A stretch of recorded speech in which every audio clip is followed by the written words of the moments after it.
Good morning. Namaskar, everyone. Namaskar. Let us begin with a prayer. This is on page 134 of the Universal Prayers book. The first one on that page 134. This is from the Devi Mahatmyam. Devi Mahatmyam is also called Chandi, very popular scripture in Bengal and other places. It's also called Durga Saptashati. Saptashati means 700, hymn containing 700 shlokas in praise of the Divine Mother Durga. Durga Saptashati, 13 chapters. This is a part of a Purana called Markandeya Purana. The great sage Markandeya has one teachings about the glories of the Divine Mother.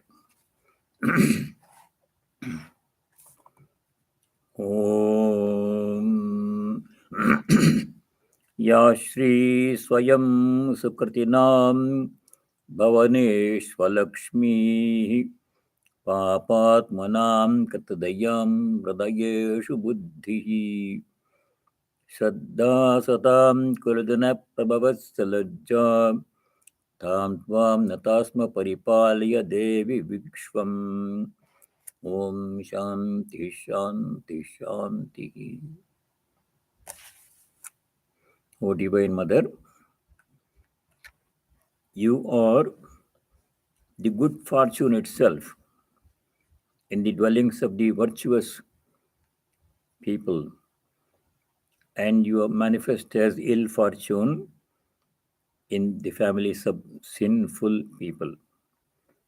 You are intelligence among the intelligent people, faith in the hearts of the devotees, and modesty in the high-born people of high class.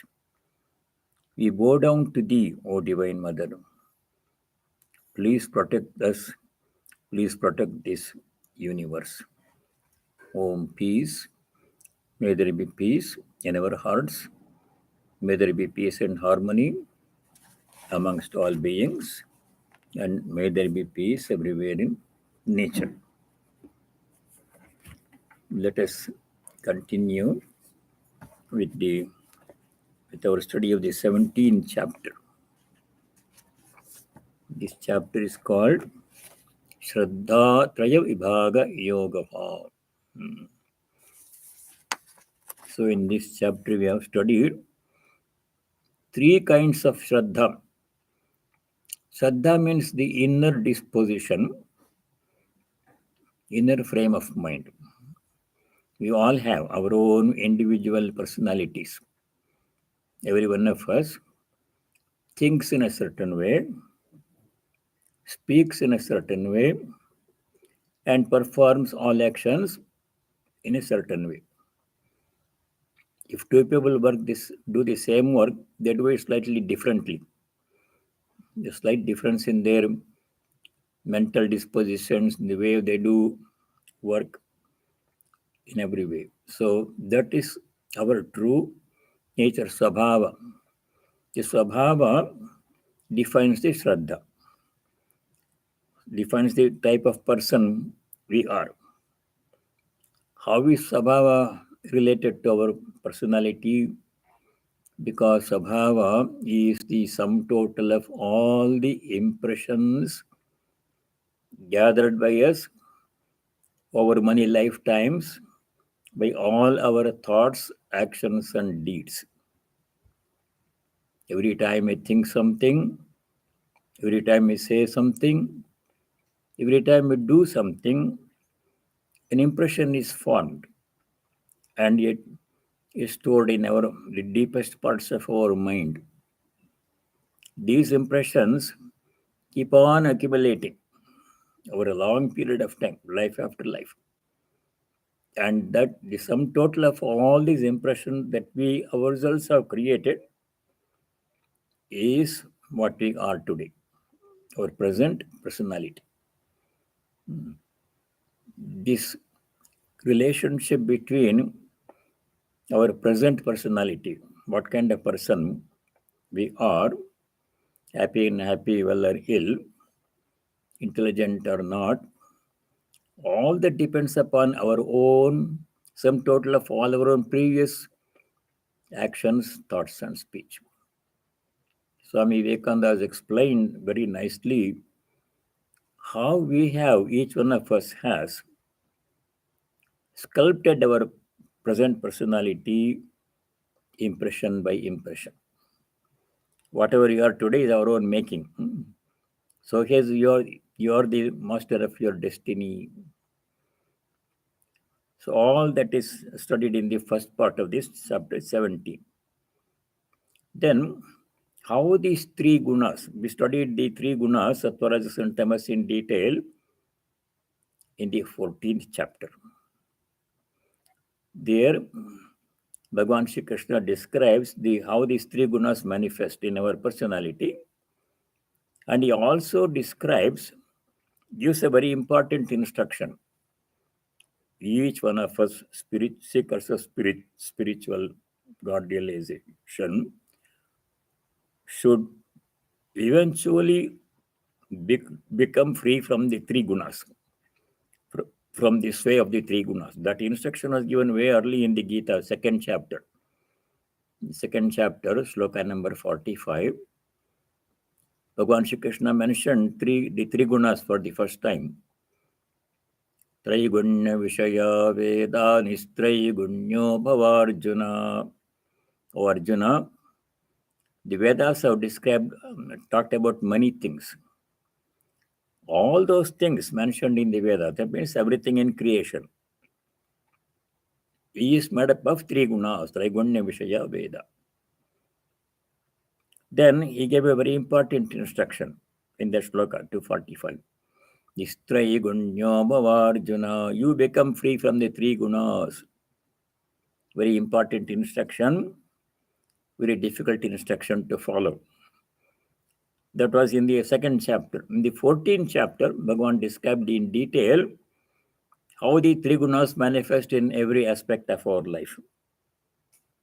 Now in the 17th chapter, specifically in relation to certain things, ahara, food that we discussed last time.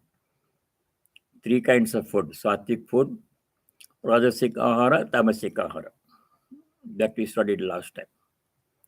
Then three more things are described in this 17th chapter. Yajna, dana, tapas. Three kinds of yajna.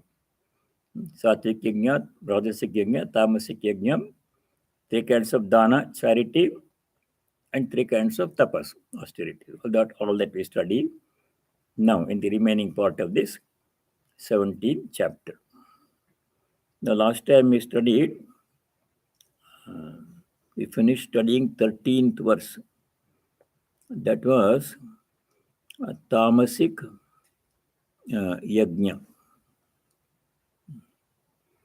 Sattvic yajna in sloka number 11, rajasic yajna in sloka number 12, and tamasic yajna in sloka number 13. Yajna means not only ritual yajna that we perform, setting up a fire, chanting Vedic mantras, doing various offerings, invoking divine presence in the fire. Fire, when offering is made to fire, he conveys it to the intended deities. This way is called havyavahana. He carries the havyam as the offering that we make. We can do the offering to the fire in the homa during the ceremony, and we can say Surya Idam Namama, to the deity in the divinity in the Surya we are offering. So that is one kind of yajna. In general, as we studied in the third chapter of the Gita, any action can be and should be performed as yajna. Yajna means offering without expecting anything in return.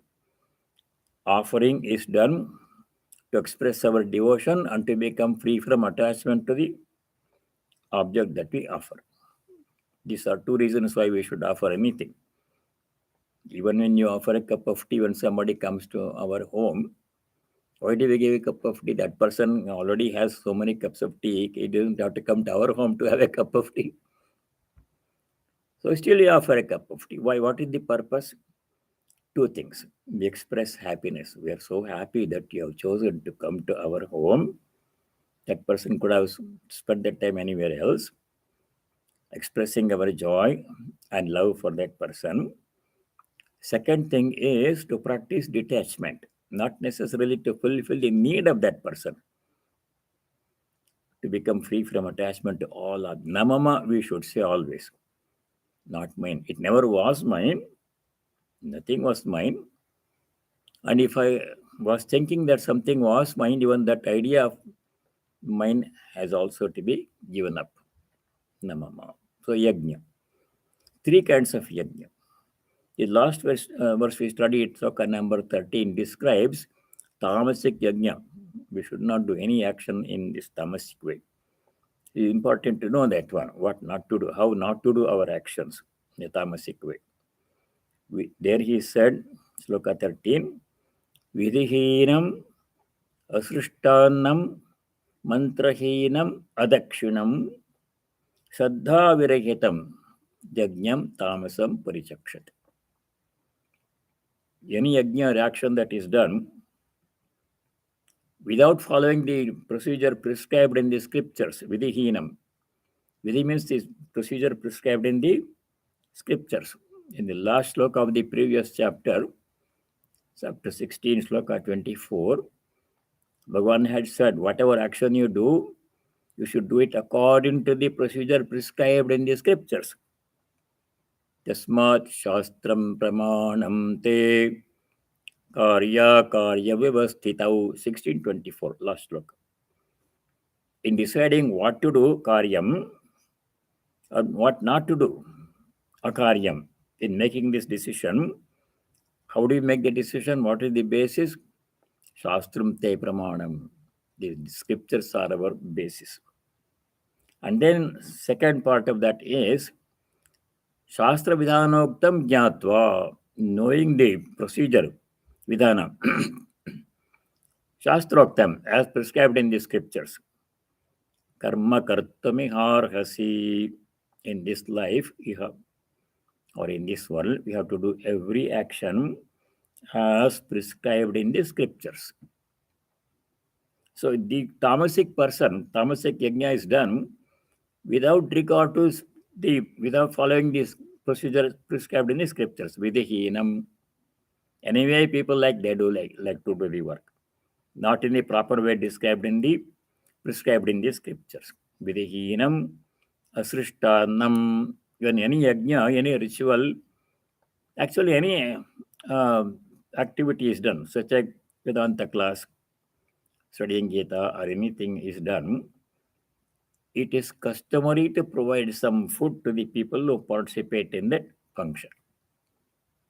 Asrishtanam. Something small has to be given. This part of the yajna. Without doing that one, asrishtanam, vidhihinam asrishtanam, mantrahinam, without chanting proper mantras in the proper way. People chant mantras in their own way without ascertaining what is the proper way to chant mantras.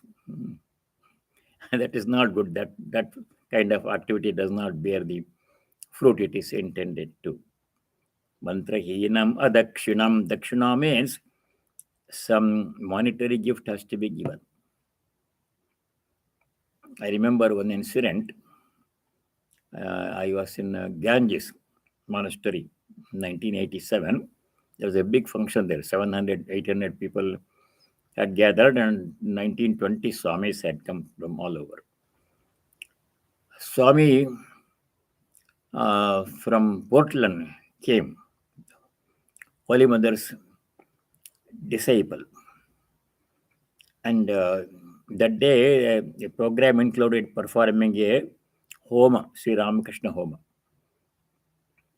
And Swamiji was performing the yajna. And I was there, a young person at that time, ignorant, not knowing anything.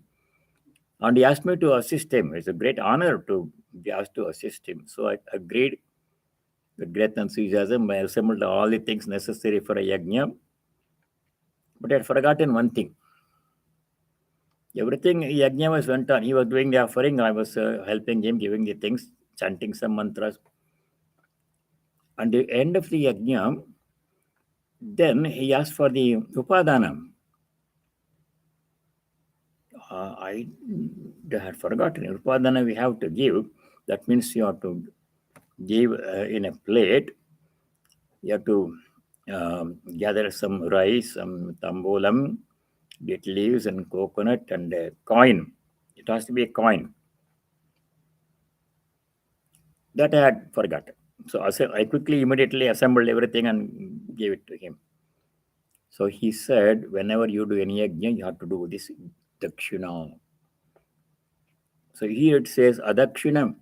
A person who does not do that one, does not offer dakshina, without offering dakshina, if a person performs yajna, that is tamasic yajna. Mantrahinam adakshinam. Then one more thing. Shraddha virahitam yajnam. Without earnestness. Shraddha means earnestness, with love, with joy, with gratitude. We have to perform all action, not only yajna, all actions. Even small things we have to do with great joy and with love as an offering to the Lord, our humble service. There's proper way to do things. So that Shraddha Viragita means without earnestness, haphazardly, something to do to get it out of the way. Not like that, not perfectly, nicely, properly, with great joy. You should be grateful for the opportunity to do that work and ability to do that work. Any work that we have to do, we should do it with gratitude because it's a gift. You don't think of work as a gift. You think of it as something to be done and gotten out of the way. No, work is a privilege, great gift. So with gratitude, with love and joy, you have to do it. Shraddha virihitam yajnam. Such a yajna or any activity, tamasam parichakshate, is tamasic yajna, tamasic action. We should not do that. That was the last topic. 3 kinds of yajna. Now, in the next 3 shlokas, 14, 15, and 16, Bhagavan is going to describe 3 kinds of tapas. Tapas means austerity. Austerity, generally we think something that is done with great physical taking, torturing the body, standing in the water, waist deep water for many hours and looking at the sun. These are all harmful to the body. This is not austerity. Austerity, essence of austerity, Swami Brahmarupananda ji, Mahapurush Raja Maharaj. He said, the essence of austerity is control of the mind and sense organs. Controlling mind and sense organs is all austerity intended to achieve. That's the main purpose. So 3 kinds of austerities are described here in the next 3 shlokas, 14, 15, 16. What are the 3 kinds of austerities? We have 3 instruments. Only 3 instruments we have. 3 karana. Karana means instrument, through which our whole life is led. Everything we do in our life from birth to death happens with the help of only 3 instruments we have. Instruments of action, karana. What are they? Mind, speech, and sense organs. This is called 3 karana, 3 instruments. So these 3 instruments have to be kept in good shape, used for good purpose. Just like any instrument you use in a factory or workshop or any place, the tool is very important part of the work. If the tool has to be kept in good condition, then it will do its work properly. Right type of tool used properly, kept in good condition. So these 3 tools we have, these are great gifts from God. Each one of them is a very precious gift from God. Ability to think, ability to say, ability to do some work. These three instruments have to be kept in very good condition. How to maintain these three instruments? First of all, body, shariram tapaha in sloka number 14. So this is not what we think. Tapas means, see what tapas described here in the 14th verse, bodily tapas, shariram tapaha. There he says, Deva Dvija Guru Prajna Pujanam 1. Shaucham, purity. Arjavam, straightforwardness 3. Then Brahmacharyam 4, celibacy. Ahimsa, non-violence. These 5 are bodily austerities. Similarly, 5 more austerities are given for the speech, 5 more for mind. You study them. So in the sloka number 14, 5 austerities, practices to be done to keep the body, physical part of her personality in good shape. Eating good food and doing exercise and sleep, those are all one type of requirements in addition to that. So what are the 5 instruments, 5 tapas? Sloka number 14. Deva Dvijago Guru Prajna Pujanam Shauchamarjavam Brahmacharya Mahimsa Cha Shariram Tapa Uchyate. Sharira means the body. Why is the body called Sharira? Body has so many names. They have Sharira, etc. Why is it called Sharira? Because the body, like all bodies, not only our bodies, all bodies, including sun and star, earth, moon, everything, in course of time, they disintegrate. Ijyate, it is shariram. Shiryate means that it disintegrates and goes out of existence. Sooner or later. Some live for a long time, some for a short time. That's why his body is called Shariram. Shariram Tapa means bodily austerities. What are they? First one, Deva Dvija Guru Prajna Pujanam. Pujanam means worshipping. Worshipping God, Deva, in our own way. Some people worship Rama, some people worship Krishna, some people worship other deities. That's their choice. But God has to be worshipped every day. One. Deva Pujanam. Dvija means a Brahmana. We have to understand what a Brahmana means. We have to worship a Brahmana, all Brahmanas. A Brahmana here means not necessarily a person born in a Brahmana family to Brahmana parents. That does not make a person Brahmana in the real sense of the word Brahmana. Who is a Brahmana? In scriptures like the Mahabharata and other places, Upanishads, what are the qualities of Brahmana are described? So in the Brihadaranyaka Upanishad, we are discussing Brahmana. Who is a Brahmana? To worship Brahmana. The Brihadaranyaka Upanishad, there is a very big section containing conversation between the great sage Yajnavalkya, greatest Vedantic sage of that time, and his wife Maitreyi. The story has come before many times, so I will not retell the story. So there, to his wife Maitreyi, Yajnavalkya describes who is a Brahmana. One condition is required for one to be called a Brahmana. So Yajnavalkya says, Yova etadaksharam gargi aviditva asmalokat praiti sakripanaha. He says, who is not a Brahmana? First, eliminate those who are not Brahmanas. Who are not Brahmanas, yaha asmalokat praiti, who leaves this world, that means dies. Etadaksharam aviditva, without knowing Brahman. Akshara means Aksharam Brahma Paramam, 8th chapter.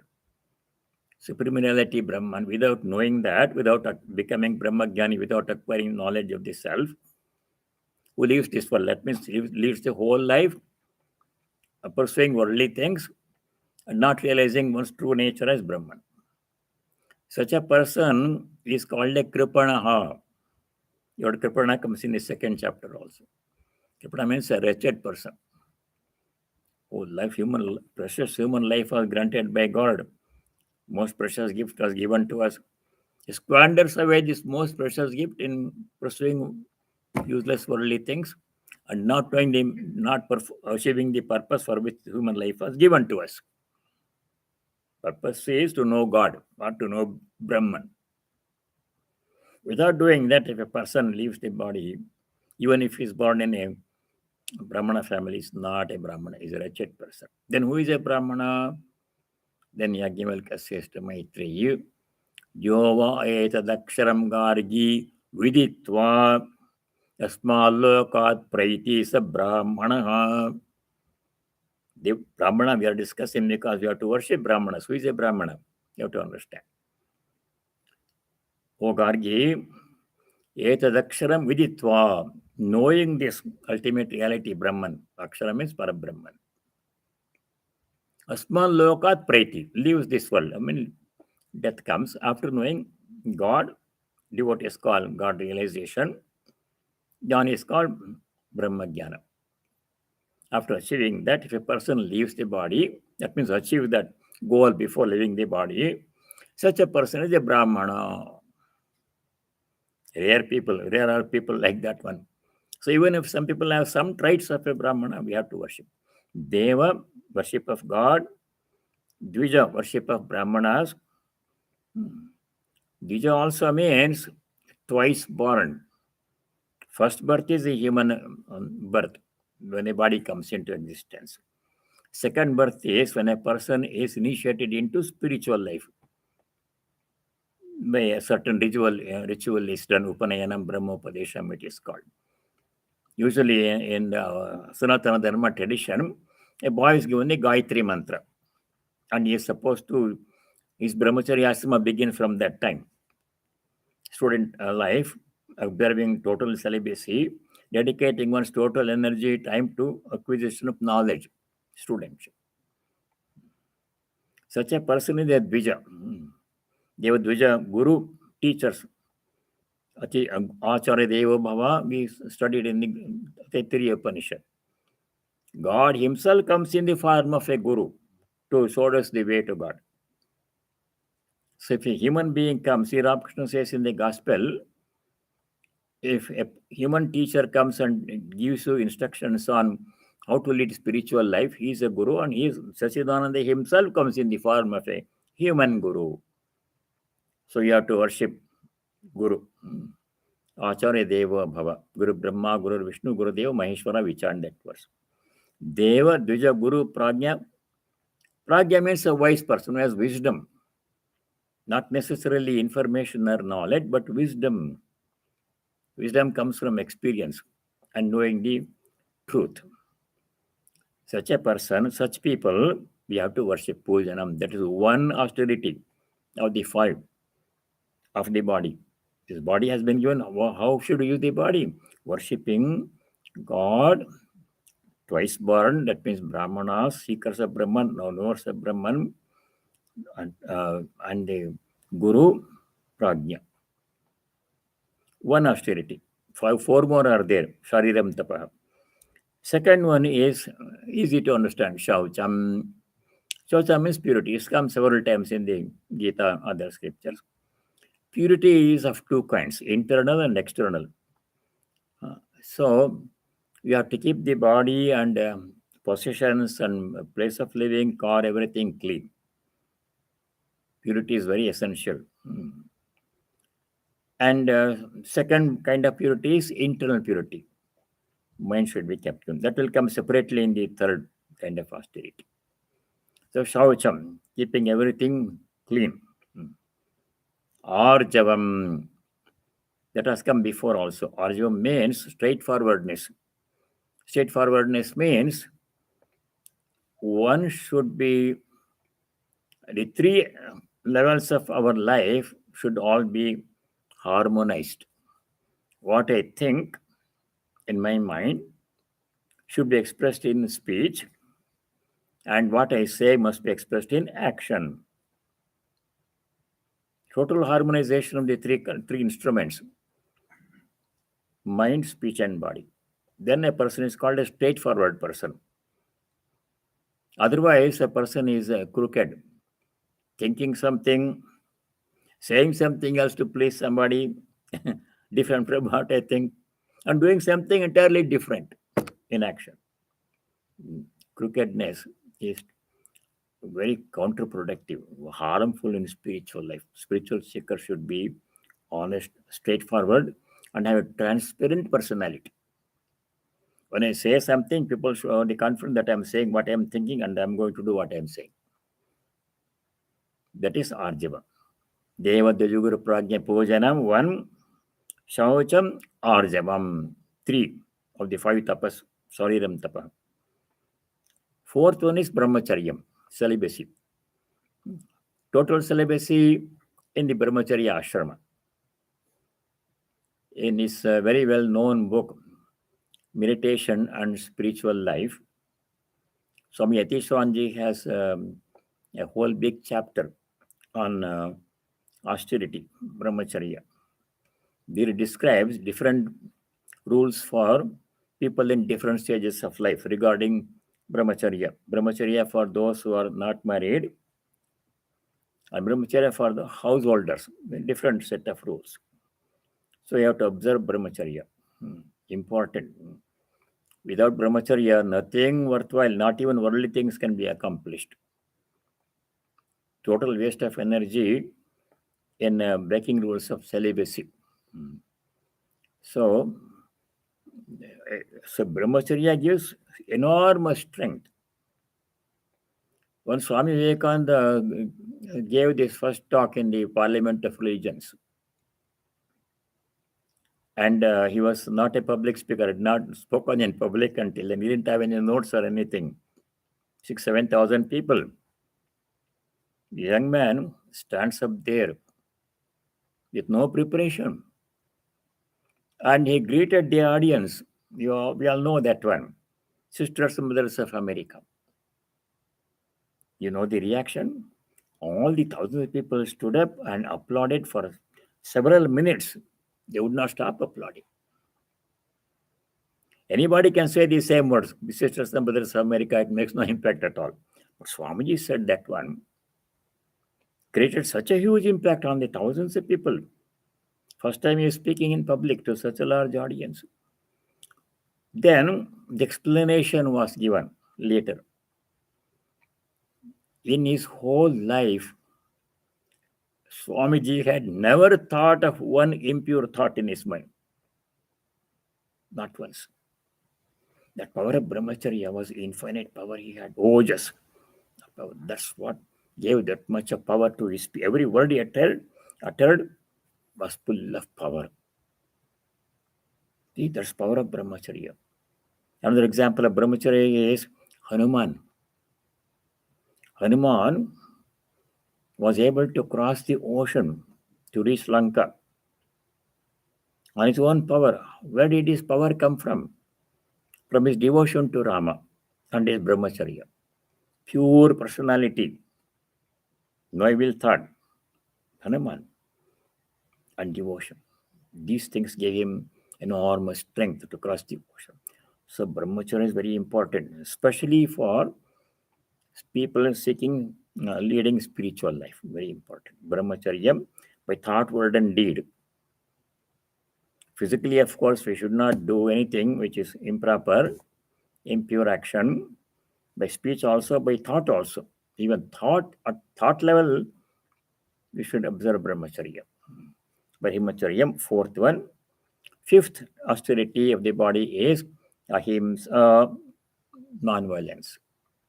Non-violence can be done in the non-physical ways too. By using harsh language, we can create some himsa, pain to some other person, even to animals.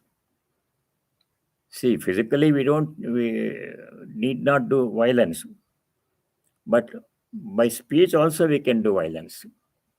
Supposing there is a dog, and then you yell at the dog. Yell at the dog. The dog has feelings. It feels very sad. You can see on its face, when you let the dog, you see on its face how it is suffering. Harsh words can cause more pain than physical violence. Should not be done. By thought, word, and speech. Ahimsa. This word, this discipline, ahimsa, is extolled by Patanjali as a very important virtue of universal relevance and eternal relevance. Described in the first step of the 8 steps, Ashtanga Yoga, Yama, Niyama, Asana, Pranayama, Pratyahara, Dharana, Dhyana, Samadhi. First step of yoga is Yama.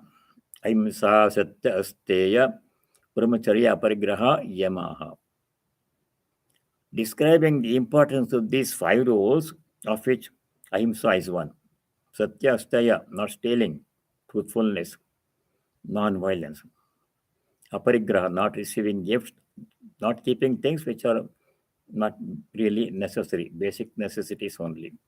These 5 disciplines he calls Ete Sarvabhaumahavrataha. These 5 disciplines called Sarvabhauma, means all over the world, anywhere they are relevant. These 5 disciplines, including Ahimsa, Satya, truthfulness, etc., are always relevant, no matter in which country we live. Everywhere. At all times they are relevant. There is no time where they go out of fashion. Truthfulness, Ahimsa are always relevant. Sarvabhauma Mahavrataha. They remain unaffected by the place, time, and circumstances. Deshakala, avichinna, nimitta, avichinna, unaffected by place, time, and circumstances. So that's Ahimsa is very important discipline. Brahmacharya, Ahimsa. In Ahimsa, not only in a physical sense, by speech and thought also. Shariram tapa ujyate. These 5 are called Shariram tapaha, bodily austerities. Very important. Each one of them is very important. Devadvaja Guru Pragya Pojanam, Shaucham purity, Arjavam straightforwardness, Brahmacharyam celibacy, and Shaucham purity. Ahimsa, non-violence. Then we go to the second kind of austerity, speech austerity. So we remember we have 3 instruments, body, speech, and mind. Mind will come later. 15th verse, 15th sloka describes 5 austerities of the faculty of speech. Speaking is something that we do all the time, unnecessarily, even when it is not necessary. Relevant, irrelevant, timely, untimely, people keep speaking. We have to exercise great control in speech. So let us see what the 5 disciplines of speech are in sloka 15. Anudvegakaram vakyam satyam priya itam chayat swadhyaya vyasanam chaiva vāṅmayam tapa uchyate. 5 disciplines of speech. Vāṅmayam tapa, what means speech? Speech austerities. What are they? First one, anudvegakaram. Udvega means disturbance in somebody's mind. Somebody disturbance in my mind and somebody else's mind. Anudvegakaram means what I say should not cause even the slightest disturbance in the listener's mind or in my own mind. Disturbance means what I say should not cause embarrassment, make the person angry or sad by saying something which is not right.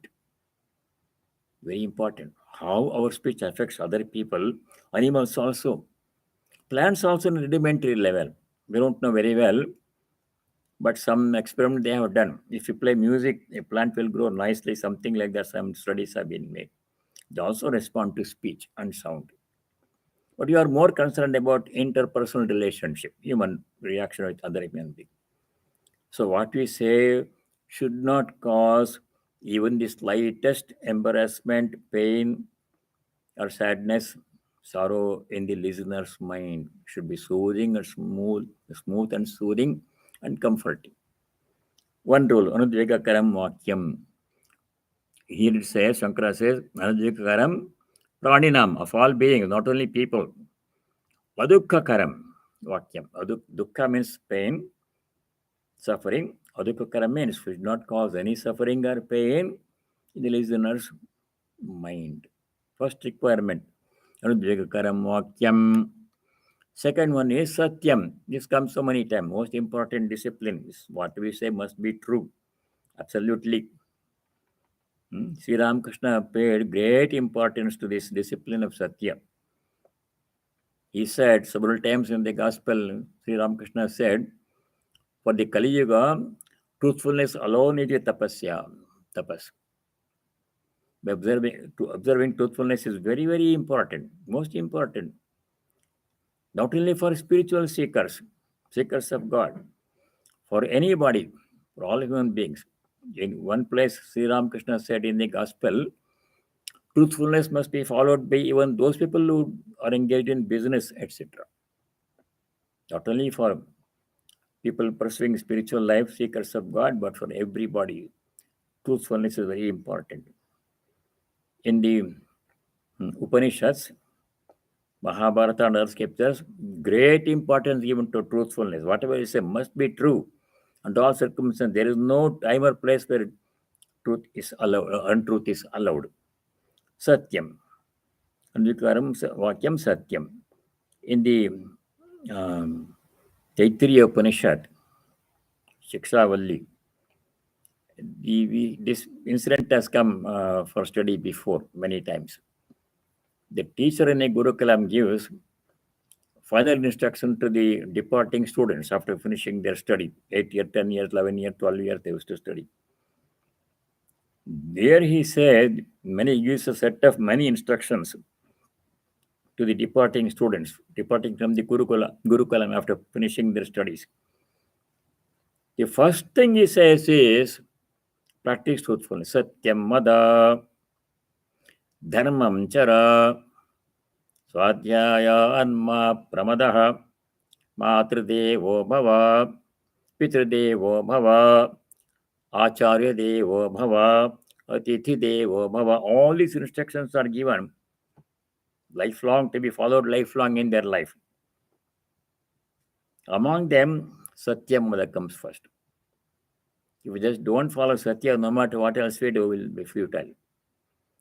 Satyam. So in the Upanishad, it says, in Taittiriya Upanishad, Satyam mada.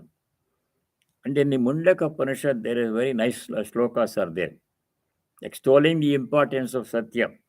Satya, truthfulness in body, mind, and speech. Here, speech is being described.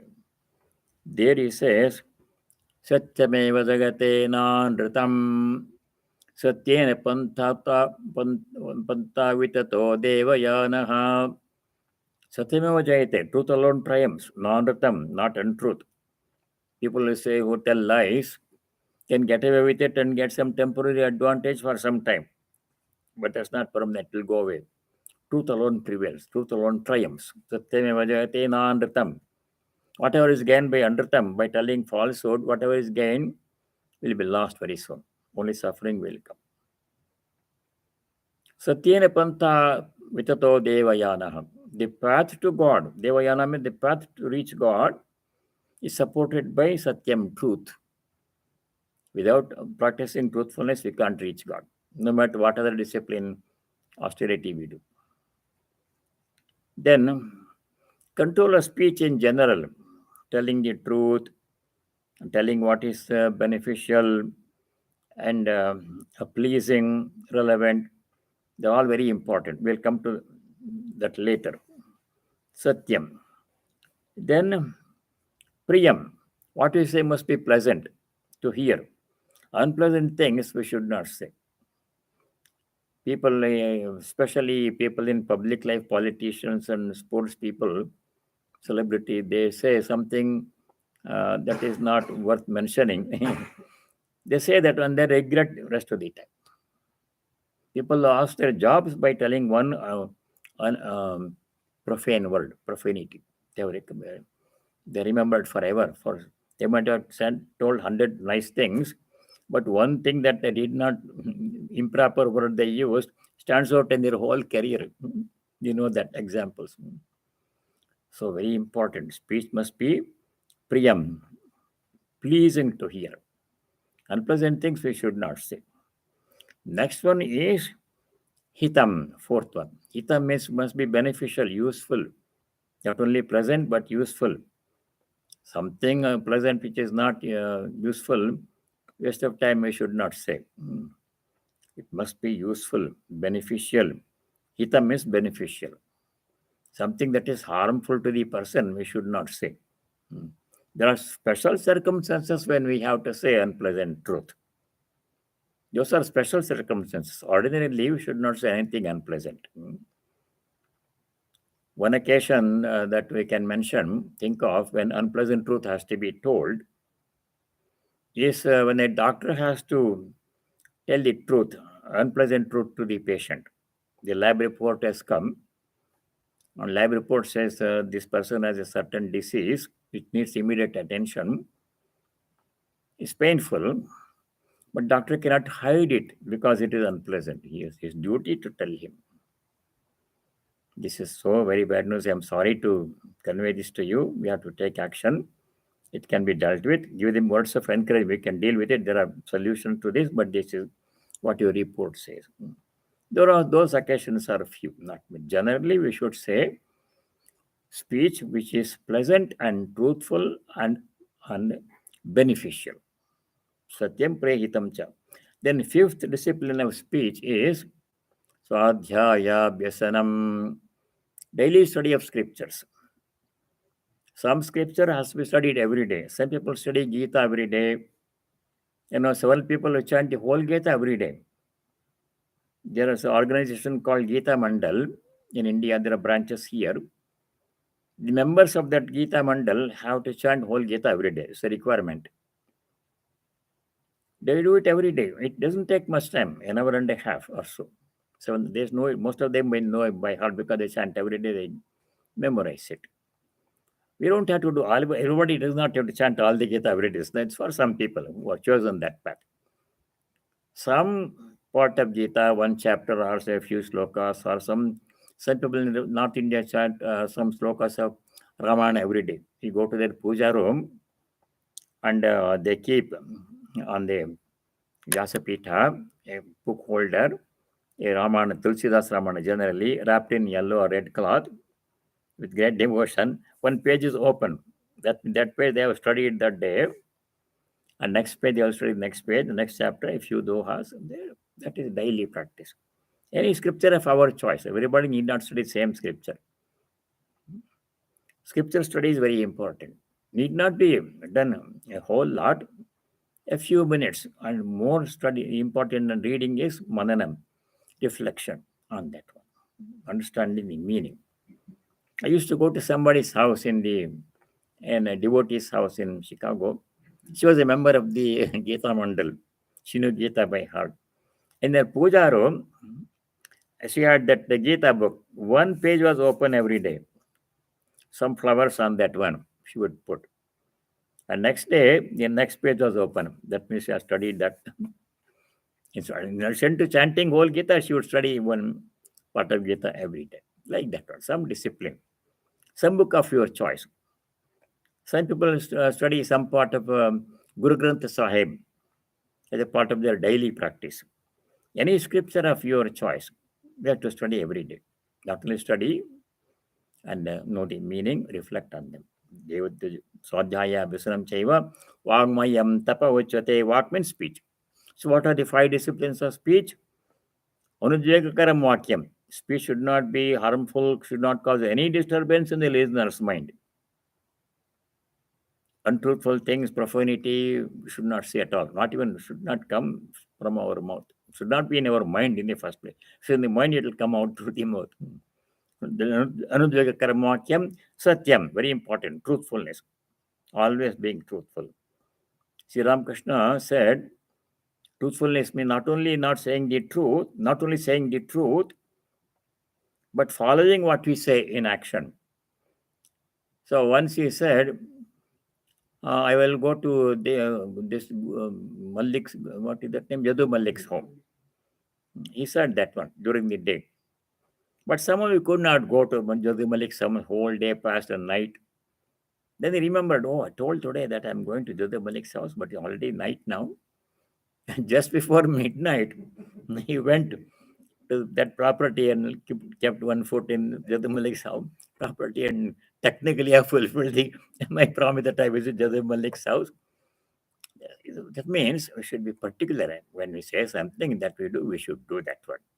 Otherwise, we should not say. Unnecessarily saying something, oh, I'll do this one casually, and then forget about it, not doing it, not right. For spiritual seekers. Anudvegakaram vakyam satyam priyam, pleasant speech. Hitam, beneficial speech. Swadhyaya abhyasanam, study of scriptures. These are all austerities of speech. In the Viveka Chodamani, which many of you studied with Swamiji some time ago, there's one sloka, 367, in Viveka Chodamani. There, Shankaracharya describing the practices, yogic practices, spiritual practices, not only yogic, devotional spiritual practices. The first thing we have to do in pursuing spiritual life is control of speech. There it says, yogasya prathamam dvaram vāṅnirodho parigraha. Yogasya prathamam dvaram, the first door, first step towards yoga. When you enter the field of yoga, yoga means spiritual practice, going towards God. First thing we have to do is vāṅnirodha. Nirodha means control of speech. All other things will come. If you don't control our speech, say whenever we please, whatever comes to the mind, keep on saying something relevant, true or untrue, or necessary, timely, untimely. We may do a lot of japa meditation, but it will not be fruitful. This speech has to be controlled. First thing in spiritual life, Shankaracharya is Vāṅnirodha. Then other 3-4 things he mentions in the same sloka. Aparigraha. Aparigraha means keeping minimum things, basic things necessary, not anything special, even if it comes free. If somebody offers something free, gift, if it is not necessary, we should not take it. So I knew a person, a lady devotee in Chicago, a medical doctor. She was practicing those days. And, you have to deal with other doctors and nurses and technicians in the workplace. At Christmas time, they would all bring gifts for each other. She is a Hindu, and others were all mostly Christians in the workplace. Everybody would bring gift, and she is expected to give gift to everybody in the workplace requirement party they have. But she was not comfortable accepting. Most of the things are not necessary. These days, everybody has everything. There's nothing that we can give to anybody that they don't have already. So, but she didn't want to accept. If she say, I don't want, then people will not like it. She becomes unpopular or unsociable person. What is this? You're not taking gift, giving gift in Christmas. So, but one year she decided, this time I will see. So she told beforehand, please don't give me any gift this summer, this Christmas, and I will also not give. Everybody became, what kind of person is she? A popular worker, good person. Everybody liked her, but they didn't like this one. But next year, everybody began to praise her. In Christmas time, what happens? Everybody gives gift to everybody. Everybody has everything already. Everything is a duplicate. How many ties you can give to a person? How many shirts you can give? Everybody has so many things. Their closet is full of dresses and ties and everything. Simply you have to give. And that person also has to give. So they started appreciating her. Most people stopped giving in that department. Now she's retired, of course. So gift giving is unnecessary. What we're discussing here.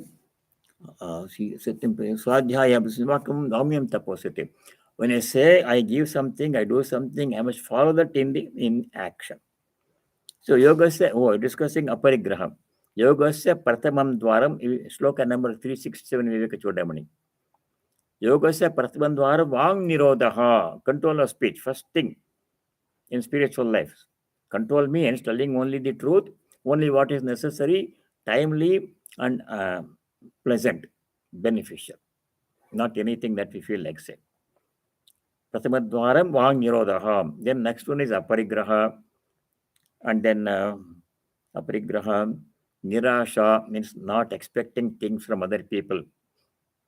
Niriha, not having desires. Iha means desires for doing this or doing that one. Nityam ekanta shilata. So it's seeking solitude, prayer in solitude, as Sri Ramakrishna says, every day some time must be kept in, should be kept for prayer in solitude. Now, at that time, no conversation, no cell phone, no texting, nothing. So these are all disciplines. Vang Nirodha comes first among them. So the Vang Nirodha, how to do, is explained in sloka number 15, 5 disciplines. Anudvegakaram vakyam satyam prihitam jayat swadhyaya vyasanam chaiva vangmayam tapa vichyate. In the next sloka, 16, sloka number 16, manasam tapa, austerity of the mind are described. 5 of them again. 5 for physical body, shariram tapa. 5 for speech, vangmayam tapaha. 5 for mind, manasam tapaha. I will read them, the 5 disciplines, and we will discuss details next time. This sloka number 16. 5 disciplines of the mind. Manasam tapaha. Manaḥ prasadaha samyatvam maunam atmavinigraha bhavasamshuddhi ijyate tapo manasamuchyate. 5 things of the mind, controlling the mind. Manaḥ prasadam, that means gentleness. Prasada means gentle thoughts, not harsh thoughts, violent thoughts. Saumyatvam, gentleness. Manaprasada means calmness. Saumyatvam means gentleness. Thought must be gentle. Harsh, violent thoughts we should not entertain. Maunam, very important topic. We'll read next time from Swami Ranganathan's instructions on importance of maunam, silence. Silence means not simply not speaking is not maunam. Mind must be calm. We'll study that one next time. Atmavinigraha means control of mind. The word Atma has different meanings. Atma can mean the physical body. Atma can mean the mind. Atma can mean the Jiva Atma. Atma can mean the Paramatma. Different, depending on the context. Yeah, Atmavinigraha means control of the mind, mental discipline. Bhava Samshuddhi means purity for emotions. Bhava. All these things are mental disciplines. Discipline, austerity of the mind. We shall study them next time. We shall stop here and say the closing prayer. Om Sarve Bhavantu Sukhinah, Sarve Santu Niramayah, Sarve Bhadrani Pashyantu, Ma Kaschid Dukkha Bhag Bhavet. Om Shanti Shanti Shanti. Om, may all be happy. May all be free from diseases and other problems.